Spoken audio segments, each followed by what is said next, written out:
आज का टॉपिक है बुद्धिमानी की जीत। शेर और हिरण की कहानी से आइए सीखते हैं। एक घना जंगल था जहाँ कई तरह के जानवर रहते थे। उसी जंगल में एक शक्तिशाली शेर भी रहता था जिसे अपनी ताकत पर बहुत घमंड था। वह जब भी चाहता किसी भी जानवर का शिकार कर लेता।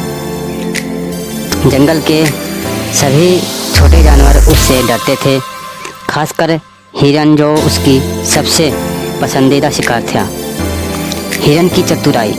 एक दिन एक तेज तर्रार हिरन पानी पीने के लिए नदी किनारे आया। तभी उसकी नज़र शेर पर पड़ी जो झाड़ियों में छिपा हुआ था और घात लगाकर बैठा था।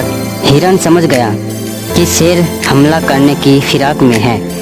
वह तुरंत एक योजना बनाने लगा। हिरन ने जोर जोर से हंसना शुरू कर दिया। शेर यह देखकर चौंक गया और झाड़ियों से बाहर आ गया। उसने गुस्से से पूछा, तू क्यों हंस रहा है? हिरन ने मुस्कुराते हुए कहा, मुझे तुम्हारी हालत देखकर हंसी आ रही है। तुम जंगल के राजा हैं, फिर भी तुम झाड़ियों में छिपकर शिकार कर रहे हो। क्या तुम्हें अपनी ताकत पर भरोसा नहीं है? शेर को हिरन की बात पर गर्व आ गया। वह अकड़कर बोला, मुझे अपनी ताकत पर पूरा भरोसा है। मैं खुले में भी तुम्हें पकड़ सकता हूँ। हिरन ने चालाकी से जवाब दिया, तो तुम छिपकर क्यों हमला कर रहे हो? हिम्मत है तो मेरे पीछे दौड़ो और पकड़ कर दिखाओ। शेर की हार। शेर को यह चुनौती पसंद आई। वह झाड़ियों से बाहर आया और हिरन के पीछे दौड़ने लगा। लेकिन हिरन तेज और फुर्तीला था।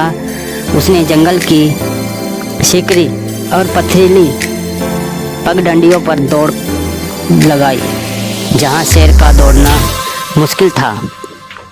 थोड़ी देर बाद शेर थककर गिर पड़ा, जबकि हिरन आराम से भाग निकला।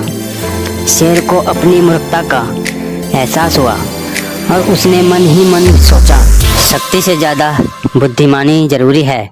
शिक्षा। इस कहानी से हमें यह सीख मिलती है कि केवल ताकत होना ही काफ़ी नहीं, बल्कि बुद्धिमानी और चतुराई से बड़ी समस्या हल